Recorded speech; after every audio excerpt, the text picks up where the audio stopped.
नमस्कार दोस्तों, मैं आप सभी लोगों को अपने यूट्यूब चैनल एनजीए डिफेंस में आप सभी लोगों का स्वागत करता हूं। आज हम लोग कुछ अपने नए प्रश्नों के साथ हैं। निम्नलिखित में से किसे जंतु विज्ञान का जनक माना जाता है? आप सभी को पता है अरस्तु, जिसे जीव विज्ञान का जनक कहा जाता है। दोस्तों, अगला प्रश्न है, निम्नलिखित में से जीव विज्ञान की कौन सी शाखा आनुवंशिकता तथा विविधताओं के अध्ययन से संबंधित है? जिसका सी ऑप्शन सही है, आनुवंशिकी।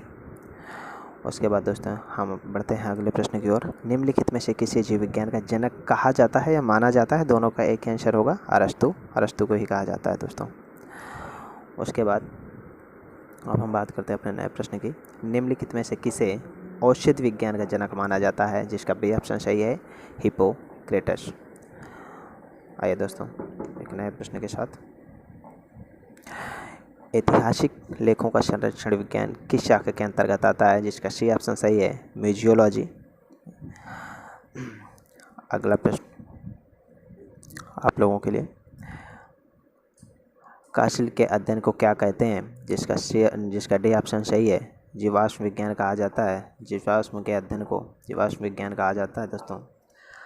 अगला प्रश्न, मृदा से संबंधित विज्ञान क्या कहलाती है? मृदा विज्ञान कहलाती है। बहुत ही आसानी से आप इसको याद रख सकते हैं। मृदा से संबंधित विज्ञान मृदा विज्ञान कहलाती है। उसके बाद अगला प्रश्न, जीवाणु की खोज किसने की थी? आपको शायद पहले से ही पता होगा। जीवाणु की खोज एंटोनी ने की थी। एंटोनी एक बहुत ही अच्छे साइंटिस्ट थे। इसके बाद अगला प्रश्न है, फफूंद या कवक के अध्ययन को क्या कहते हैं? इसको हम कवक विज्ञान कहते हैं। कवक विज्ञान के अंदर इसका अध्ययन किया जाता है। आइए दोस्तों नया प्रश्न देखते हैं। आनुवंशिकता के नियम प्रस्तुत किए गए थे मॉर्गन द्वारा। जिसका ए ऑप्शन आपका सही है। ये सभी प्रश्न बहुत ही इंपॉर्टेंट है दोस्त, सभी लोग इनके नोट्स बना लीजिएगा। उसके बाद नेक्स्ट क्वेश्चन, जीवों के उनके पर्यावरण के संबंध में अध्ययन को क्या कहते हैं? पारिस्थितिकी विज्ञान कहा जाता है दोस्तों। जिसका डी ऑप्शन सही है। बात करते हैं अपने नए प्रश्न की। प्राणी विज्ञान की उस शाखा का नाम जिसमें पशु व्यवहार वैज्ञानिक अध्ययन किया जाता है, इसे हम इथोलॉजी कहते हैं। जिसका डी ऑप्शन सही है।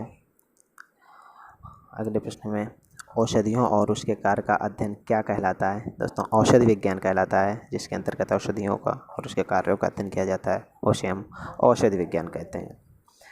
अगला प्रश्न हमारा, ओंटोलॉजी विज्ञान की एक शाखा है, उसका संबंध किसके अध्ययन के साथ है? दंत, जिसके अंतर्गत हम दांतों का अध्ययन कहते हैं, उसे ओडोंटोलॉजी कहा जाता है। अगला प्रश्न है, हृदय और उसकी बीमारियों के अध्ययन से संबंधित विज्ञान को क्या कहते हैं? कार्डियोलॉजी कहा जाता है दोस्तों। जिसका ए ऑप्शन सही है। अगला प्रश्न है, पक्षियों के वैज्ञानिक अध्ययन को कहते हैं, जिसका आपका डी ऑप्शन करेक्ट है, ऑर्निथोलॉजी। उसके बाद हम नेक्स्ट प्रश्न की बात करते हैं, प्रतिरक्षा तकनीक का विकास किसने किया था? जिसका सही आंसर है एडवर्ड जेनर ने। जिसका सी ऑप्शन सही है। आइए दोस्तों नया प्रश्न देखते हैं। मधुमक्खियों के प्रजनन एवं प्रबंध को क्या कहते हैं? एपीकल्चर कहा जाता है दोस्तों। मधुमक्खियों के प्रजनन एवं प्रबंध को। उसके बाद अगला 19 नंबर हमारा, एक्सोबायोलॉजी एक विज्ञान है जिसका अध्ययन है अन्य ग्रहों में जीवन के साथ। एक्सोबायोलॉजी जो विज्ञान होती है।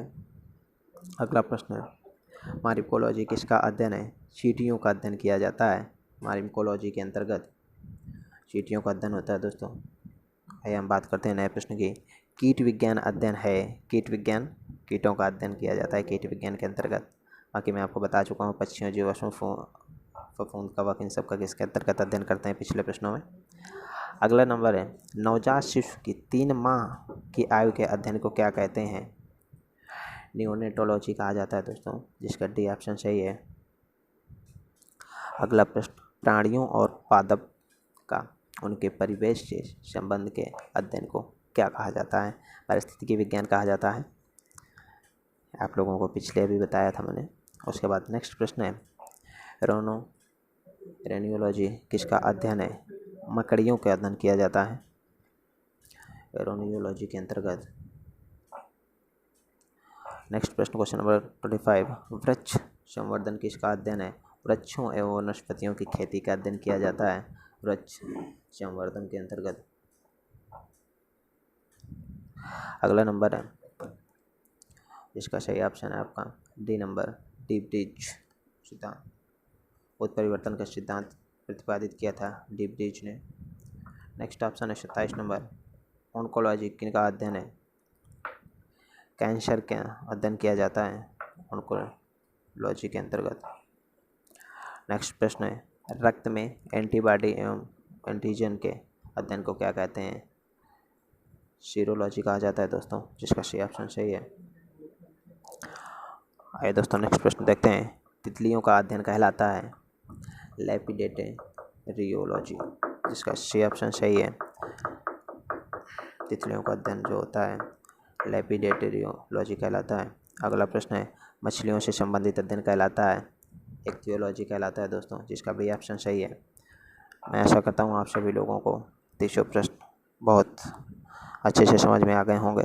सो प्लीज़ वीडियो को लाइक, सब्सक्राइब और शेयर ज़रूर कर दें दोस्तों। धन्यवाद।